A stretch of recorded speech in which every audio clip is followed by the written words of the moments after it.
Alright, praise God. Natapos din ang DIY kahon ni Roy. Simple lang naman po yung design nito. Ang inspiration po nito is as you can see, hindi po siya kasing size ng mga kahon na yung madalas nakikita na ginagamit ng Ito po ay lap kahon. Sa lap po siya. So, ganyan po yung pagkatugtog niya.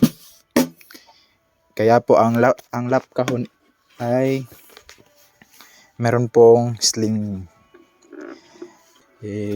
Madalian lang din pagkagawa. Kasi running out of time. Gagamitin namin tonight. Yan. And dito yan siya. Paikot sa bewang. Yan. Tsura po yung ganyan. Yan po. Kaya po siya napupush.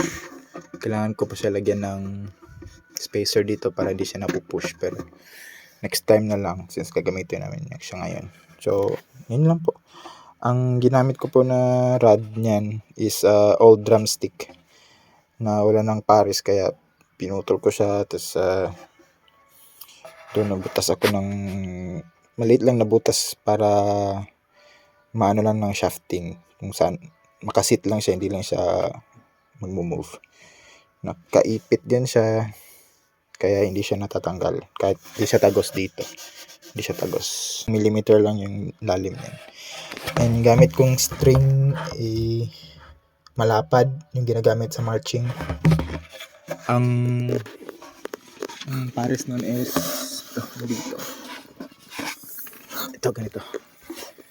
So hindi po siya ang regular po na ginagamit sa snare drums. Ganito po siya kalapad lang. Ganito. Pero ito po mas malapad siya. Ito po yung ginagamit sa mga marching drums. Yung sobra yung kailangan talaga na malakas yung tunog. And ito pong butas na ito, paano ko po ito ginawa? Nagbutas po ako ng drill dito na pang butas sa doorknob. Yan. Doorknob dito tsaka dito. Tapos yung remaining ko na siya handsaw. And then niliha ko, hindi pa nga ito finish masyado. Hindi pa nga ito na finish. Pero since gagamitin na siya tonight, next time ko na lang siya kailangan ko kasi itong gawin kasi mahal kasi kung bibilhin $300 at least. Gawin na lang DIY. Hindi naman importante na maganda masyado. Kinta. As for now, wala pa ito itong wood finish kasi nagbabudget. Next time naman pagka may budget, bibili ng wood finish. Pero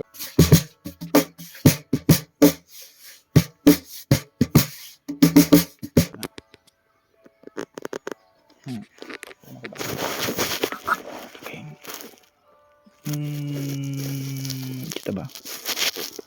Yan. Yeah.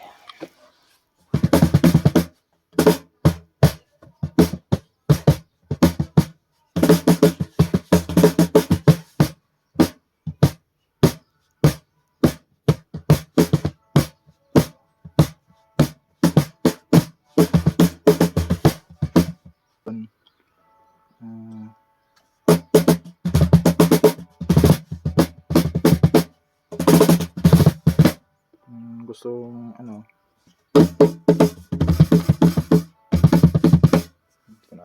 mag-dance na tuloy.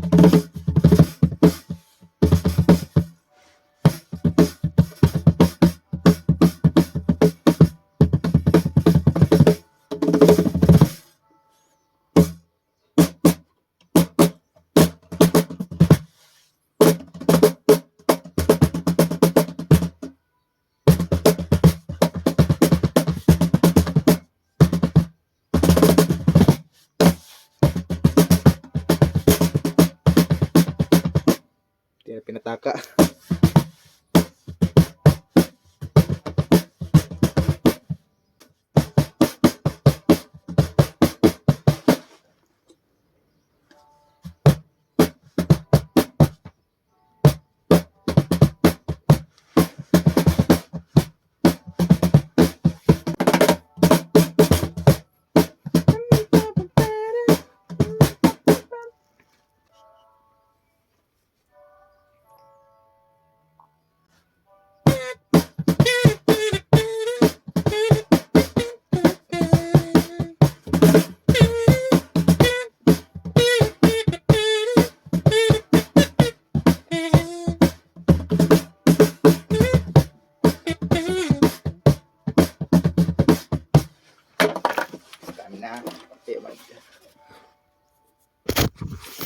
na tayo.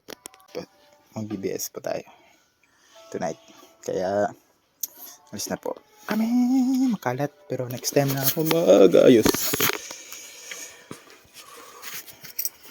Bye guys.